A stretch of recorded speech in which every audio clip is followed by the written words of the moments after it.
Par la suite, ils vont dire, je sais faire le PFD, je ne sais pas faire le PFS. Les techniques de PFD et PFS, c'est la même chose. Donc, lorsqu'on a fait le rappel cette année de la statique, j'ai fait chaîne ouverte, chaîne fermée, et ainsi de suite. Donc, les techniques d'isolement de chaîne ouverte, c'est les mêmes pour le PFD. Et c'est la raison pour laquelle je vais choisir, ou j'ai choisi le premier TD, une chaîne ouverte. Donc, le premier TD qu'on va corriger aujourd'hui, c'est ce TD-là. Vous avez ce TD, c'est un bras de robot.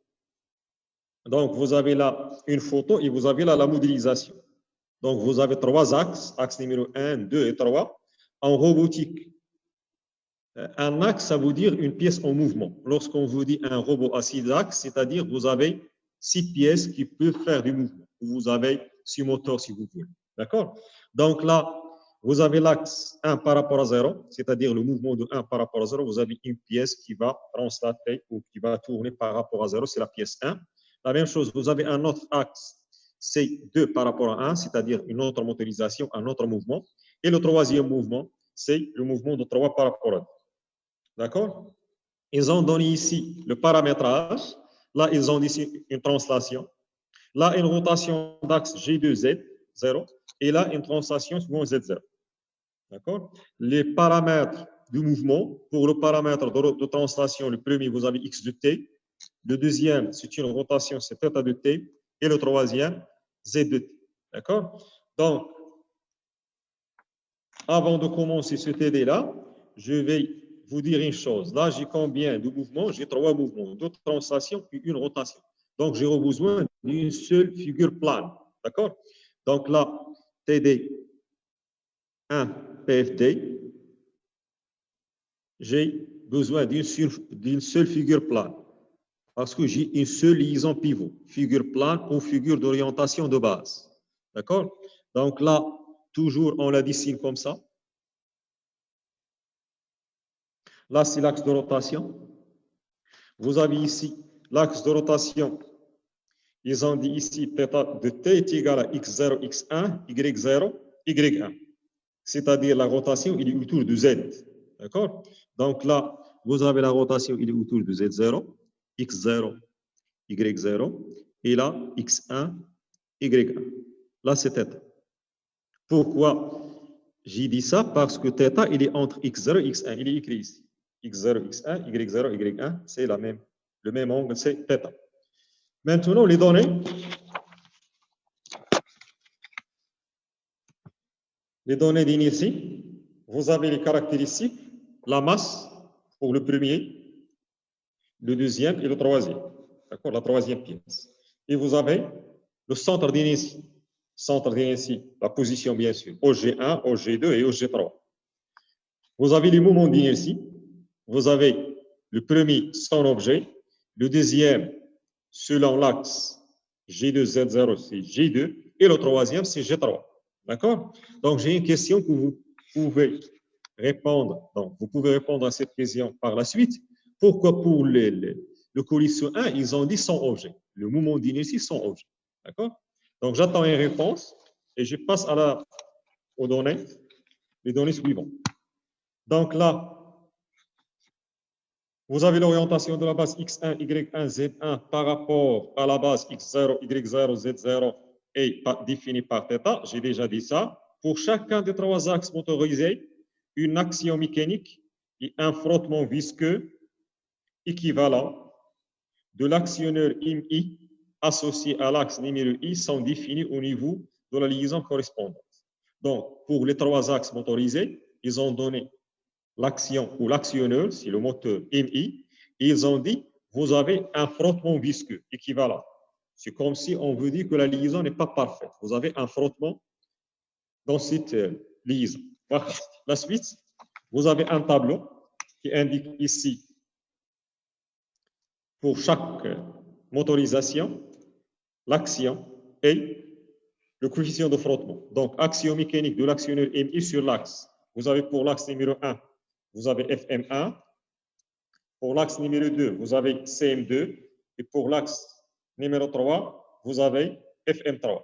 Bien sûr, pourquoi pour l'axe FM1, l'axe 1 et 3, vous avez FM1 et FM3? Parce que ce sont des mouvements de translation. On aura besoin des forces. Mais pour l'axe numéro 2, c'est un mouvement de rotation. Donc, on aura besoin d'un couple. Pour les frottements, vous avez le frottement pour l'axe numéro 1, c'est P1. Pour l'axe numéro 2, c'est F2. Et pour l'axe numéro 3, c'est P3. Je pense qu'on a un petit problème de connexion. J'ai dit B1, F2 et B3.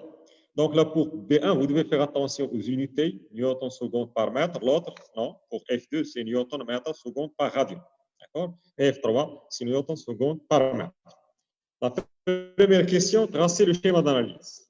D'accord? Donc, on va tracer le schéma d'analyse. Le schéma d'analyse, on avait dit sur le graphe de liaison, plus des axiomes mécaniques. D'accord? Donc, on va tracer ce schéma d'analyse. On a question 1, schéma d'analyse.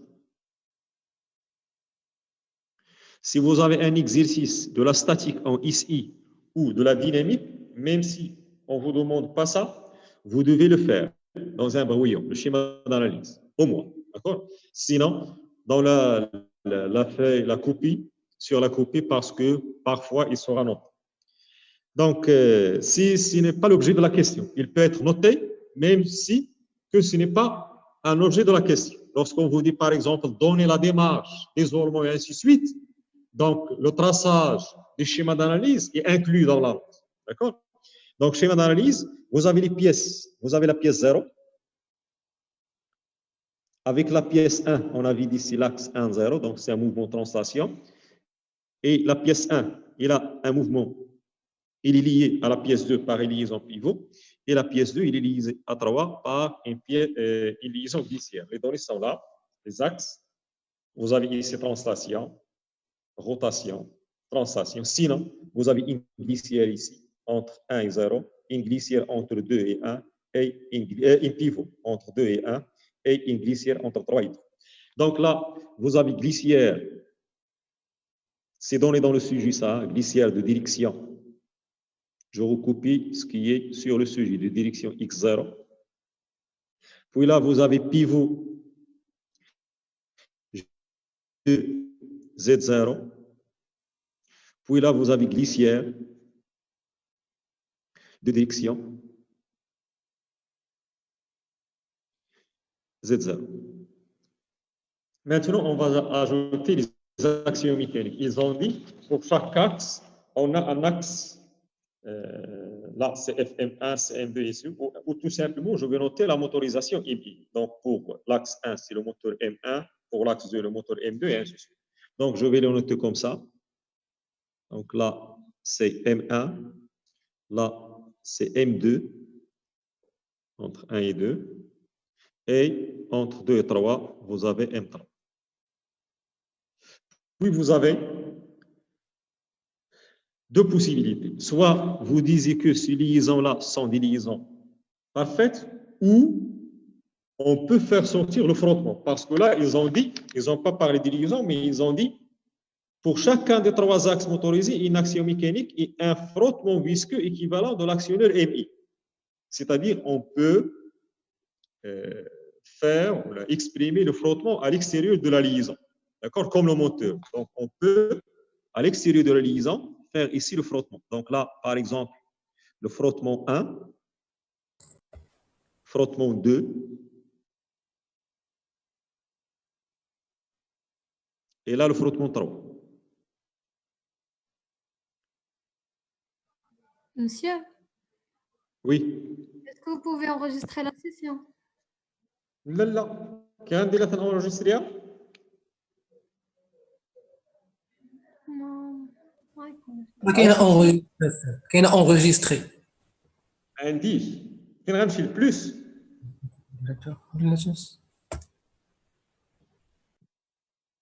ولا عطي لاكسي لشي واحد السادي اونغيستري.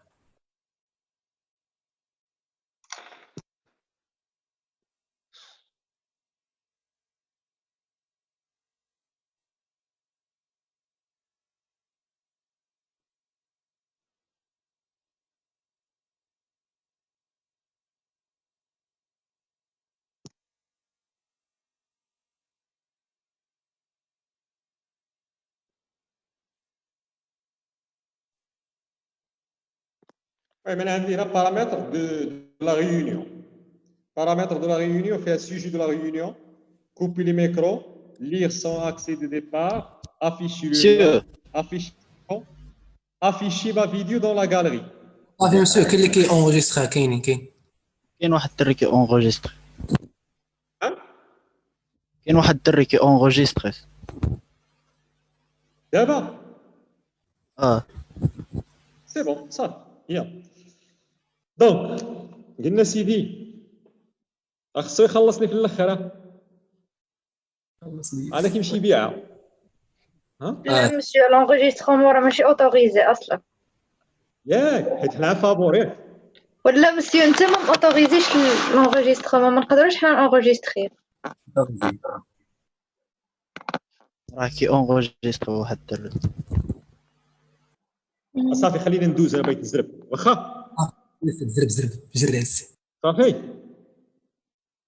صافي نكمل وي وي صافي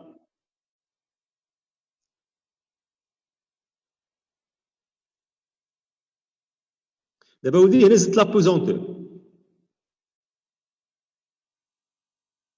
هذا هو الشيما داناليزي عطا الله دونك زدت لي زاكسيون ميكانيك كله ودرت لابوزونتور معليش هذا هو الشيما داناليزي عندنا دابا عاد نشوفوا لا دوزيام كيسيون لا دوزيام كيسيون ils ont dit expliciter la stratégie d'isolement et de calcul à mettre en œuvre pour déterminer les expressions des actions mécaniques FM1, CM2, FM3 générées par les actionneurs MI associés au 3. On indiquera sur le tableau ci-dessous à recopier sur la copie l'ensemble isolé du théorème à utiliser avec éventuellement le point et la direction de la projection en justifiant clairement le choix de la méthode adoptée. D'accord? Donc, on va recopier le tableau sur la copie et on va faire les justifications. Donc là, vous avez la question 2.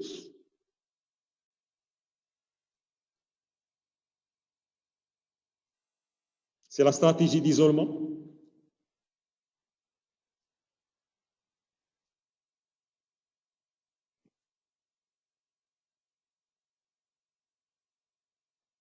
Ça, c'est toujours, vous aurez la même réponse pour une chaîne ouverte, soit en statique, soit en cinéma, soit en statique, soit en dynamique. Toujours, c'est la même réponse, les mêmes techniques. D'accord? Là, vous avez effort. Là, vous avez ensemble isolé. Le théorème utilisé.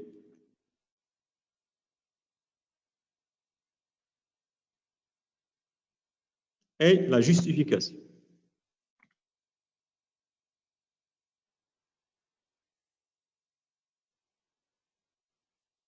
C'est bon? Donc, pour FM1,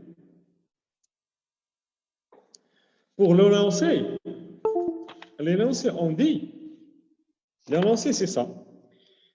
Torseur de sigma bar sur sigma est égal au torseur dynamique de sigma par rapport à RG. D'accord? Lorsqu'on vous demande de calculer un effort, par exemple, F, pour le faire apparaître dans les équations, il doit être un effort extérieur à l'ensemble isolé. C'est-à-dire, on doit le couper par l'isolement. C'est la raison pour laquelle on dit aux étudiants, l'isolement passe par l'élément objet de la question, ou par l'élément concerné de la question. Si on vous demande maintenant d'isoler et de déterminer FM1, là, FM1, c'est pour la motorisation 1.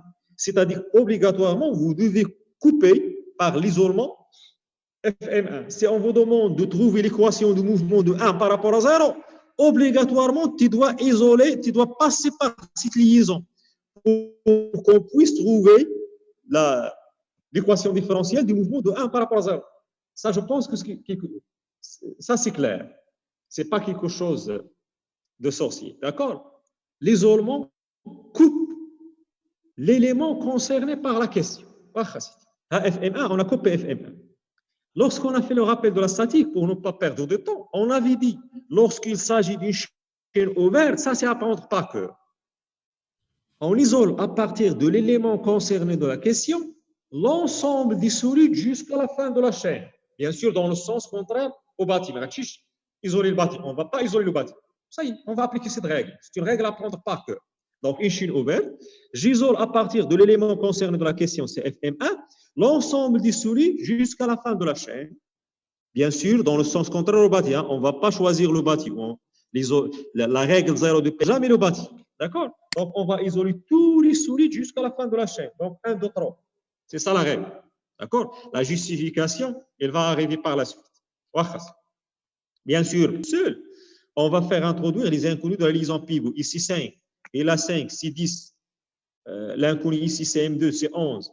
Et FM1, c'est 12. Et le PFD, il va vous donner tout simplement 6 équations, ce qui est impossible. Vous devez par la suite isoler 2, puis 3. Vous aurez à la fin 18 équations et 18 inconnus. À ce moment-là, vous pouvez résoudre le problème. Qu'est-ce qu'on fait en ici ou en GM? On isole à partir de la question jusqu'à la fin de la chaîne pour ne pas introduire les inconnus des autres liaisons. المهم راه غيتقطع علينا شويه وغنرجع. المهم انا غنرجع سير بلاص حاولوا ترجعوها نتوما. المهم هنا قلنا vous avez la liaison glissière, il a 5 inconnus parce qu'il a un seul mouvement. Elle reste en statique 5. Et FM1, c'est 6. Le PFP, il donne 6. Donc ça y est, on isole jusqu'à la fin de la chaîne. Donc l'ensemble isolé, c'est sigma 1 qui est égal à 1, 2, 3. Ça, c'est à prendre par cœur, s'il vous plaît. Maintenant, le théorème utilisé. Le théorème utilisé, si je fais si je fais le torseur de 0 sur 1, la liaison glissière qui est là, entre 0 et 1, d'accord? C'est une liaison glissière de direction X. Vous avez un mouvement de translation autour de X, c'est-à-dire, on a considéré que le frottement il est à l'extérieur, c'est une liaison parfaite.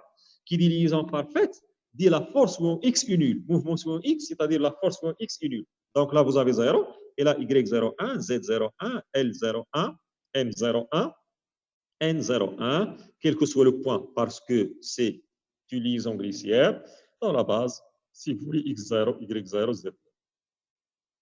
Maintenant, nous, on nous demande de déterminer FM1.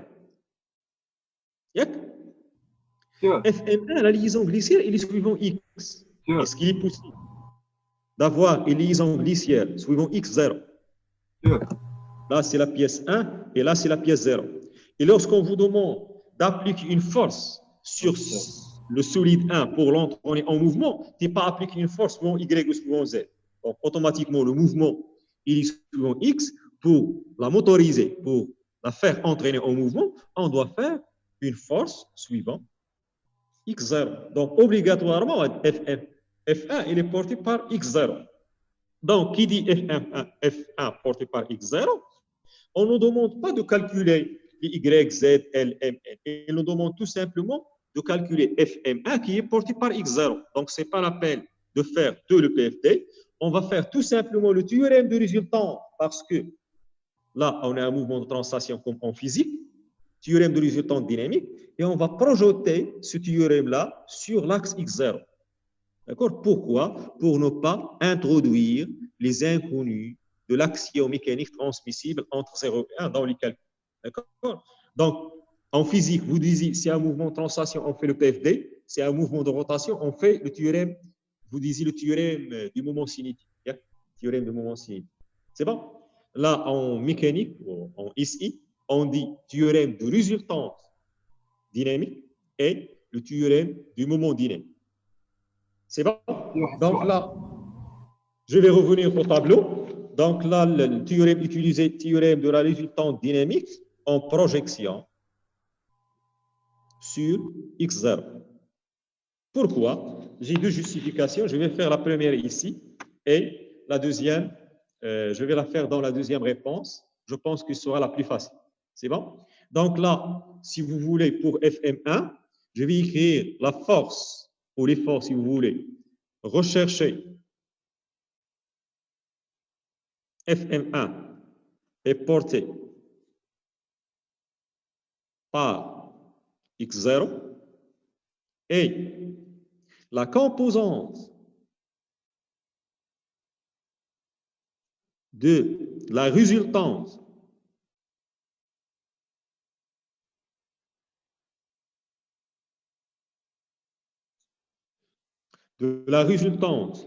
de l'axiome mécanique transmissible, si vous voulez.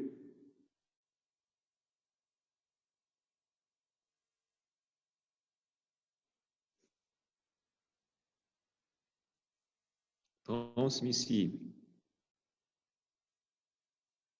par la liaison 0, 1 et nul suivant cette direction.